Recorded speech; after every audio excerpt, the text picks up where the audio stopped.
Črnogorsko mesto Kolašin je bil med drugo svetovno vojno pravzaprav prestolnica Črne Gore.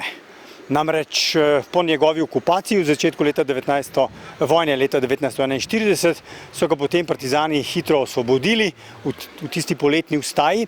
Potem je mesto večkrat prehajalo med okupatorskimi silami, torej Italijani, pa kasneje Nemci in partizani, ampak nekje jeseni 1943 je pravzaprav to mesto postalo središče. Namreč novembra 1943 so se v tem mestu zbrali zastopniki črnogorskega naroda na zasedanju antifašističnega sveta. Več kot 500 predstavnikov iz različnih krajev Črne Gore je tu seveda govorilo o bodočnosti.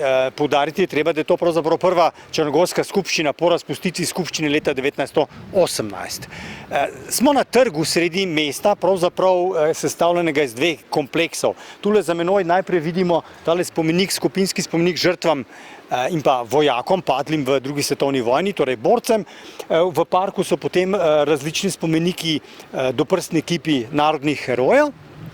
Vsemu skupaj zadaj tista stavba, ki jo vidimo, kjer pa potekajo gradbena dela, pa gre za stavbo, ki je pravzaprav en odmik v jugoslovanski praksi memoriranja oziroma spominjanja na drugo svetovno vojno. Ko namreč v 70-ih letih nastane tale stavba, je to pravzaprav primer, ko neko spominjanje na drugo svetovno vojno, na dogodke in tako naprej dobi drugo obliko. Namreč ne več vedno v obliki nekega doprstnega kipa, nekega heroja ali kakorkoli, ali neke druge zgodbe, kot je recimo nek skupinski kip, pač pa gre za stavbe, in to je ta primer, kjer so želeli pravzaprav, da bi ta stvar imela neko funkcijo. Tole zgradbo je načrtoval slovenski arhitekt Marko Mušič, zgrajena sredi 70-ih let z namenom, da bo tukaj kulturni center, morda muzej ali kaj podobnega, pa seveda tudi upravne zgradbe.